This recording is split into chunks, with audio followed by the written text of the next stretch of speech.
Порастот на дневните температури кои надминуваат над 40-тиот степен очекувано ја зголемија и потрошувачката на питка вода. Утро во Македонија наутро нашата екипа се наоѓа во јавното претпријатие Водовод и канализација, а тука разговараме со Дејан Димовски, раководител на одделението за електромашински работи во јавното претпријатие Водовод и канализација.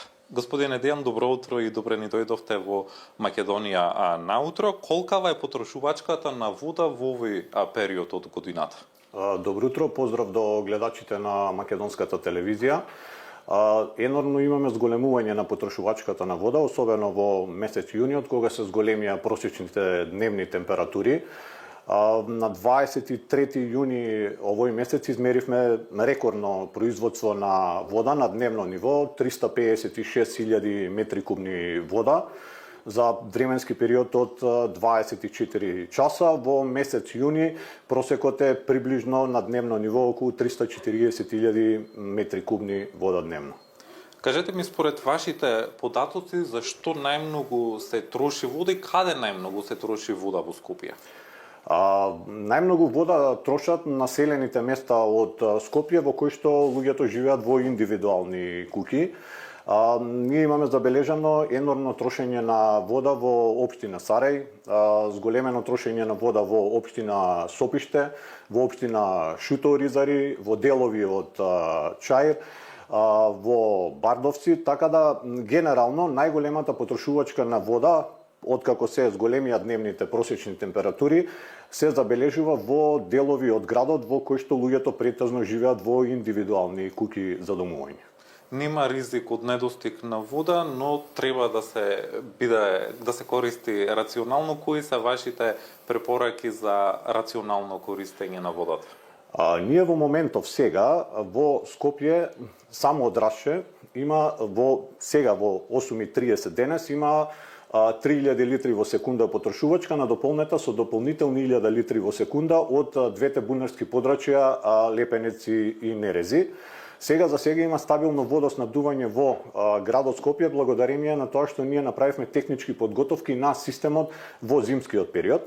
Меѓутоа, јас ќе споделам со скопјани, сите ние скопјани треба да знаеме дека во моментов системот работи со максимално оптеретување, имаме само една опција, опцијата се вика или ќе ја трошиме водата рационално ќе ја користиме, нема да ја трошиме за полевање, полнење базени, нерационално користење на водата, или ќе имаме стабилен водоснабдителен систем. Двете опции во овој момент се исклучени, не се можни, значи или ќе се однесуваме цивилизирано и ќе ја трошиме водата рационално, или нема да имаме стабилен водоснабдителен систем во град Скопје.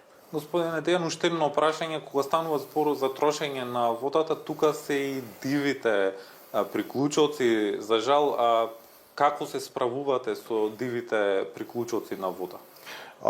Откако се зголемија температурите, обидите за манипулација на нашиот систем, односно за така наречено диво приклучување на поединци се зголемија.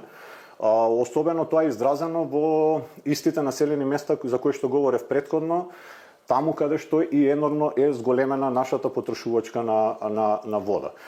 Сето тоа дополнително ја отежнува нашата работа, бидејќи нашите екипи покрај тоа што генерално се фокусираат на техничко одржување на системот и санација на појава на дефекти, бидејќи реално системот е максимално оптеретен во овој момент, мора да действуваат и на превенирање и на спречување на обиди за манипулација на нашиот систем, односно за диво приклучување.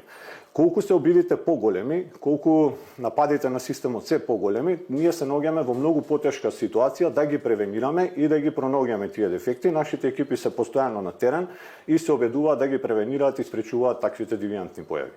Господине Дејан, ви благодарам за одвоеното време и гостувањето во утро во Македонија наутро. И ја ви благодарам што нашите апели ги пренесувате и би искористил уште една прилика да апелирам до луѓето за да може да ни помогне да го држиме системот стабилен, да ја користат водата рационално. Така, апелот ќе го повторам и јас, рационално да се користи водата, особено во овие жешки денови, да се сведе на минимум колку што може, за да имаме вода за пиење во текот на целото лето. Разговаравме со Дејан Димовски, раководител на одделението за електромашински работи во јавното претпријатие Водовод и канализација во Скопје. Бранко?